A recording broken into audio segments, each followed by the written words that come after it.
All right, this is Mr. Heath. Let's go back to the foundational map that you'll need to be successful when it says identifying proportional and non-proportional relationships in tables. Once again, like I said, the most important foundational math skill that you'll need is going to be division.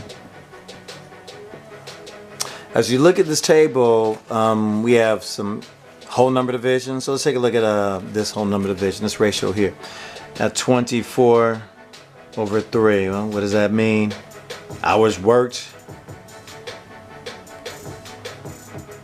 money paid. All right, so we'll use the more traditional form of division that everyone's comfortable with. So I'm going to take the amount of hours that I worked and divide into the money paid. Mathematically, I start always over here from the first place value. So how many sets of 3 are there in 2? There are none. How many sets of 3 are there in 24? There are 8. 8 sets of 3 in 24? 24. The difference is 0. So, what's the rate of pay for this person? Looks like they're getting paid $8 per hour. All right, so that's whole number division that you'll need to be successful here to find out if the rate of pay is proportional or not. Let's move to another form of division that you're going to see. Let's move over to fraction number. So we have fraction number division. So we have 36 divided by 4 1/2. Or the more traditional 36 divided by 4 1/2. So let's work on this one here.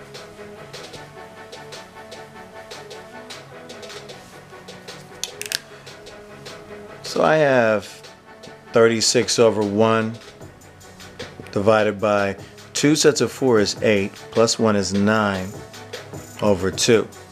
Now what I'm going to do is I'm going to go ahead and set this up the way that I want y'all to do it in class. So let's do it the more standard format or the more algebraic, how you want to say it. So I have 36 divided by 4 1/2. I've always said you have the option of going ahead and showing this division part, or if you don't feel like showing that division component a second time, you can always apply the reciprocal. So let's apply reciprocal to 9 over 2.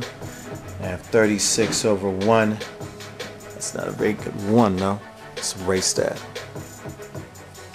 All right, 36 over 1 times 2 over 9. I'm going to erase this. So there's a number of ways we could do this. We could do this way. 2 sets of 36, 72. 1 set of 9, 9. Do a wind up. And we know that's going to give us a quotient of 8 there. There's other ways you could do this as well. So if you'd like to see other ways, I'm going to go ahead and show you besides this one. We know that 36 over 1 times 2 over 9, I could cross cancel. How many sets of 9 are there in 9? 1. How many sets of 9 are there in 36? There are 4. Resulting in 4 times 2. We have 8 over 1, which y'all know turns into that. So that's one way. Another way you can see this is, well, 36 is 4 times 9 times 2 over 1 times 9. I go ahead and simplify by canceling these out. And I have 8 over 1, which we know, can't believe I just put a box around that, which we know, that's the real box. Let me get rid of that. I don't want y'all to think that's a real solution.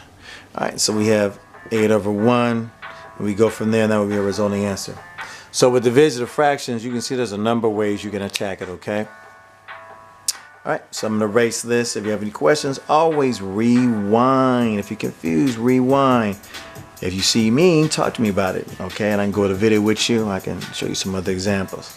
So we have division of fraction numbers. And the other foundational math skill you'll need is division of decimal numbers. So we have 52 over here. We're 6 5/10. Well, Tiger Woods wind up. We'll go to the more traditional 6 form of division. All right. That can make people nervous here. So let's go ahead and go over this one. So I have 6.5 divided into 52. What I'm going to do is I'm going to keep these separate from each other and kind of go through it and explain things as we're going along here. 6 and 5/10. So the big important rule is when you're dividing is that, working with decimal numbers, that the divisor, that's what this space is here. The number of the divisor has to be a whole number. Is that a whole number? No. That's 6.5. Well, we can change and manipulate it by moving it over one place value. Okay? So I move that over to one place value, then I have.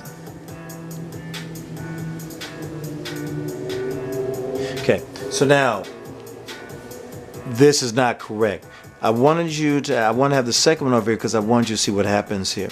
So if I move this place value 1 to the right, I've changed it. If this was money, I've changed it from $6.50 to $65. Notice, becomes, that's a change of 10. That's a magnitude of 10 change. If you had 10 of these $6.50, you would find that would equal 65.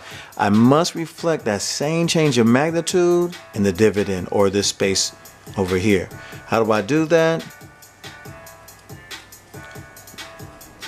Introduce a decimal point, smallest value 0, and I do the same thing I did over. Notice how I moved over one place value there. I'm going to mirror that same action over here.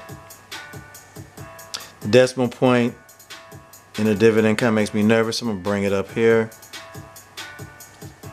And now I'm going to go ahead and find the correct answer. That way I would not find the correct answer. It's important I reflect that change and that magnitude of 10 change there, reflected there. Now I went from $52, okay, was 10 sets of 52, 520. Just like 10 sets of 65, 6.5, 65.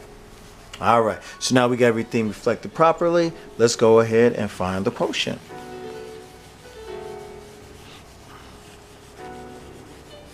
All right, quotient of 520, 65, or 65 divided into 520. How many sets of 65 are there in 5? None. How many sets of 65 are there in 52? None. How many sets of 65 are there in 520? I don't know. So let's do the math. And I know that 10 sets of 65 is going to be 650, which is way over that. So I'm going to go for 7. All right, so 7 sets of 5, 35. 7 sets of 6, 42. Plus 3, 45. I don't know. I think I might be able to sneak another one in here, so let's see. 2 sets of 5, 10. 5 plus 1 is 6. Oh wait, 2 sets of 6 now, 12. Carry that. Sum of 4 and 1, 5. Oh, you can actually go 8. Because that was 7 sets, remember, so 8 there. Alright, so 8. 8 sets of 65, 520. The difference, nothing. So we find out 8. And this is consistent with what we've been seeing right on the sheet of paper here. 8, 8, 8, and so on. So this is your foundational math skills. If you're not good at these, make sure you talk to me so I can give you some more work to practice. You can go on YouTube, you can go on Khan Academy. But these skills are going to be important for you to get an A, to earn an A on your assessment, or 16 out of 16 on your scoring rubric. All right, hope this helps.